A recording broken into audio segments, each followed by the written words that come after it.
In 1917, America entered the war to end all wars, and the Navy brought with them uniforms rooted in the 19th century, but ready to face the future. In this video, I will be analyzing the uniforms of enlisted sailors, providing visual descriptions of each part, as well as discussion on when these uniforms were permitted for wear. For this, we will utilize the 1917 Uniform Regulations, as well as its subsequent changes through 1918. Because of the major uniform distinction between Chief Petty Officers and lower enlisted ranks, we will separate their discussions. There are 5 distinct uniform types prescribed for enlisted men in these regulations.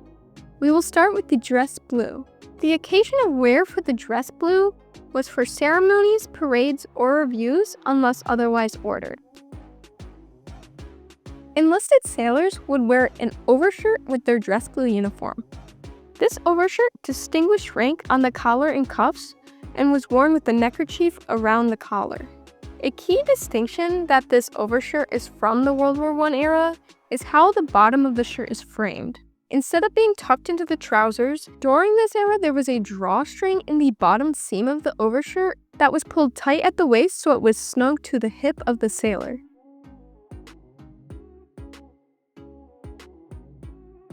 The navy flat cap that sailors would wear with the dress blues dates back into the mid-19th century. This hat was flat on the top with a crown and double bow of ribbon that went around the band. On the ribbon, the sailors would stitch the name of the vessel that they were assigned to, preceded by the letters USS.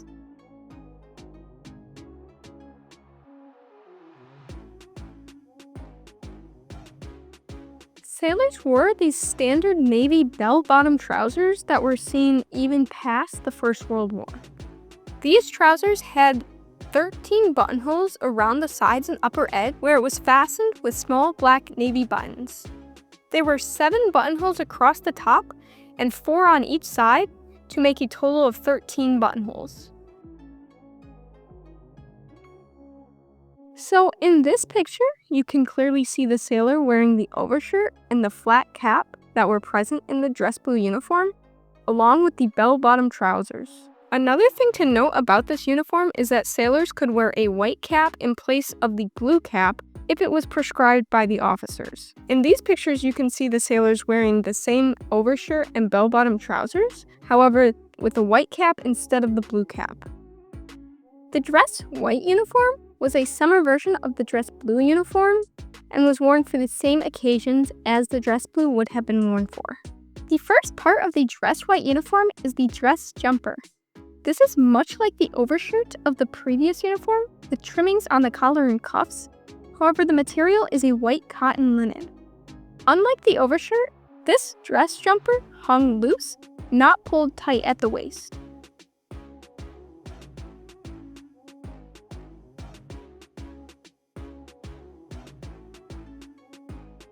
The white hat is the common naval Dixie cup that continues to be worn even to this day. It was made of bleached cotton drill with a stiff brim. There was no marking as to the assigned vessel on this hat.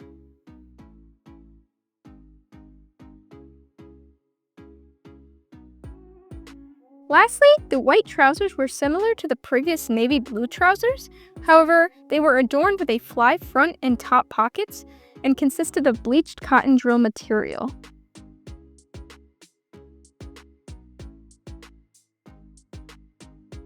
The big distinction when looking at pictures to determine if it was the dress white jumper is those blue markings on the collar and cuffs. In this picture, we have the 2 sailors wearing the blue markings with the dress white jumper, so we know that it is in fact the dress white uniform, along with the sailor white hat and the white trousers. The next set of uniforms are the undress uniforms. These were worn on ordinary occasions either on or off duty by enlisted sailors. We'll start with the undress blue uniform. The blue undress jumper is a similar design as the overshirt with minor changes. The sleeves are now open without cuffs and tapestries. Additionally, the collar did not have tape and stars surrounding the outer part. Blue overshirts could be converted into undress jumpers after common soiling. Along with the jumper, this uniform employed the same white hat and blue trousers that we have seen in previous uniform combinations. This photo gives a good overview of the many different combinations for this undress blue uniform. You can see the standard undress jumpers that a lot of these sailors are wearing, some of them wearing the blue hat, some of them wearing the watch cap, which is a beanie type headgear that was also allowed, and some of them are wearing no headgear. Like the dress uniforms, the Undress White uniform is the summer version of the Undress Blue. The white undress uniform followed the standard of having an undress jumper very similar to the white dress jumper, however without the blue linings on the collar and cuffs, as well as the white tapestries. Like the previous undress jumper, the cuffs were also open. Again, the sailor wore the same white hat and white trousers that were prescribed for the white dress uniform. With the undress whites, you can see that these sailors do not have the blue cuff and collar trimmings of the dress whites. In this picture, they are wearing the neckerchief with this uniform, however the undress uniform allowed for no neckerchiefs to be worn. The leftmost picture shows sailors wearing the elements of the undress white uniform without the neckerchief and without the jumper. This was another possible combination of that uniform in very hot environments. On the right, sailors are wearing only the jumper. Dungarees are another uniform that enlisted sailors could have if they worked certain rules on board cruising vessels. The dungaree jumper was a pullover denim jumper that was to be worn with no provision for ranking marks. In early 1918, this jumper was changed from a pullover to a 5-button coat. The dungaree trousers were made out of the same denim material as the jumper, with a fly front holding 4 black metal buttons, as well as a metal buckle for fastening.